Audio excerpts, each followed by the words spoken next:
How does the brain protect itself from traumatic experiences? My brain is like oatmeal.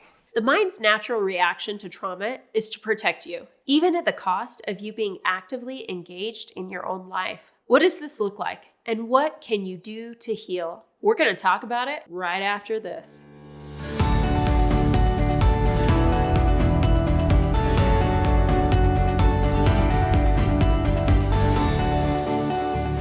Hi, I'm Alicia Decker, co-founder of Mended, and my mission is to support you in healing from trauma. This channel is all about healing so you can feel safe, whole, and worthy of love. Please join us and remember to subscribe and click the bell to be sure you don't miss a thing. Trauma from abuse, betrayal, loss, and tragedy can create a whole host of problems in your body, from fibromyalgia to chronic fatigue and autoimmune disorders, to insomnia, anxiety, depression, migraines, and so many other challenges. I would go so far as to say that all discomfort or disease is a cry for help from the body, that something needs to be addressed.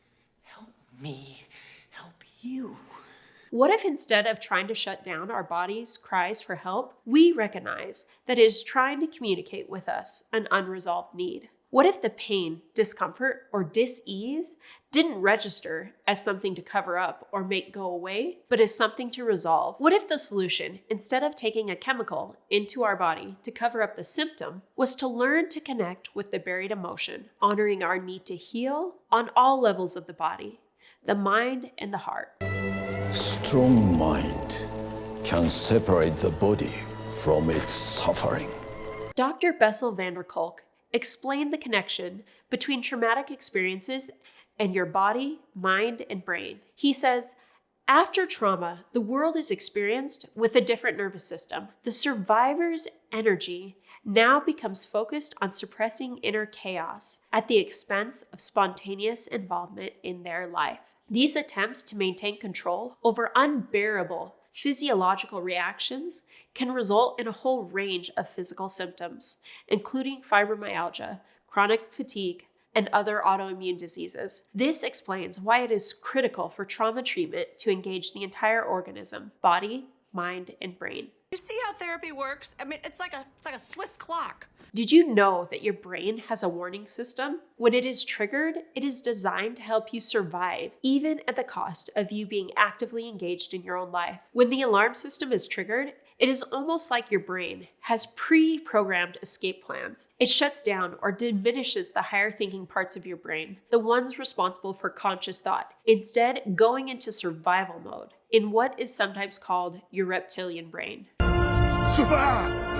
Your body may respond to trauma or triggers before your conscious mind has even had a chance to catch up with what is going on. That is because the conscious part of your brain literally goes offline in the event of a trauma, a threat, or a trigger. You start running on instinct. For this reason, you cannot just will yourself out of responding differently. Your cognitive brain function literally shuts down.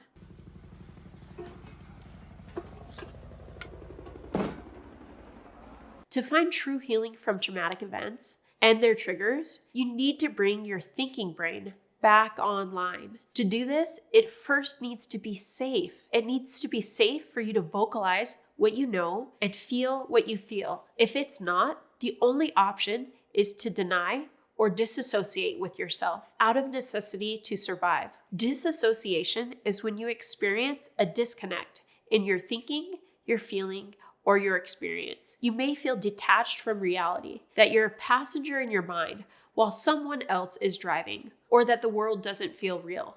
Babe.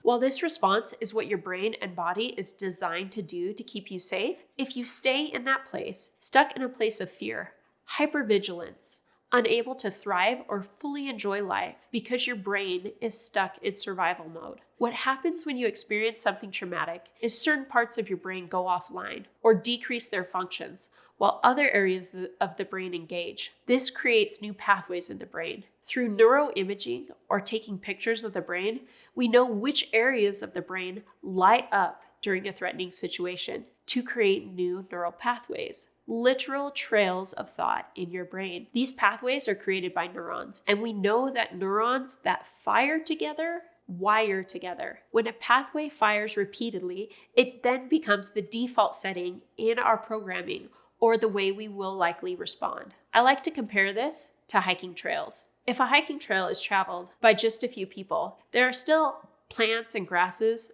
partially covering it. It is easy to take a different path. But if you are following a trail that has been used thousands of times, it seems to be the only clear path to follow, even if it's not the best one. In a similar way, a road or neural pathway that has been etched deep in your brain because you have followed it thousands, if not millions of times, becomes a deeply ingrained pattern of thinking and behaving. And if that deeply ingrained behavior pattern is no longer serving you, if the programming that once kept you safe is now keeping you stuck, it may feel like there is no hope for your future to be different than the past. Stop crying. Stop crying. As humans, we all have needs, such as food, sleep, shelter, and meaningful connections with others, to name just a few. Our brain creates a map or programming of our internal world on where to go to get those needs met. Our brain also tells us if there are dangers or opportunities, and if we need to change our behavior based on what is happening moment to moment. That programming is influenced by every experience we have, from the time we are in our mother's womb to the present moment. It also has to do with our genetic makeup and what we inherited from our parents and grandparents. We have three main parts of our brain: the rational cognitive part, known as the forebrain, the midbrain, and the hindbrain. And the hindbrain is also known as the reptilian brain. The brain is built from the bottom up, starting with the reptilian brain, developing in the womb, while the midbrain develops primarily from birth to 6 years old. And finally, our cognitive, rational brain isn't fully developed till we're in our 20s. This is why teenagers don't sometimes make the best decisions. You're just a kid. You don't have the faintest idea what you're talking about. Why, thank you. Now, if I'm losing you with all this neurospeak, stay with me. This is why trauma that takes place in adulthood, while still challenging, is often not nearly as devastating as childhood trauma. If we experience a trauma while our brain is still developing, our core programming has been disrupted. From the bottom up is also the order in which our brain processes our experiences to meet our needs. The rational part of the brain focuses on the world outside of us, seeking to understand things, people, how to accomplish goals, and manage time. This is where cognitive thinking resides. It's where you think about and decide who you want to be, where you want to go, and how to accomplish your dreams, goals, and aspirations. I'm going pro! Oh! The midbrain, in the middle, is in charge of the movement and processes what you see and hear. This is where we interpret emotions, monitor danger, judge what is pleasurable or scary, decide what is important or not for survival. The reptilian brain is in charge of balance, basic functions such as breathing, swallowing, and blood pressure. Think of all the things that a newborn baby does: eat, sleep, wake, cry, feel temperature, hunger, pain, poop, pee. This is what the lowest area of the brain is in charge of, and make sure our basic survival needs are met. The nerves and chemicals that create pathways in our brain make up a basic brain structure. Our brain structure has a direct connection with our body through our nervous system. If certain parts of our brain shut down out of survival, it is going to affect the organs and the body processes that correlate to that part of the brain. If you need support in letting go of stuck emotions, check out our video, How to Release Trauma Trapped in the Body.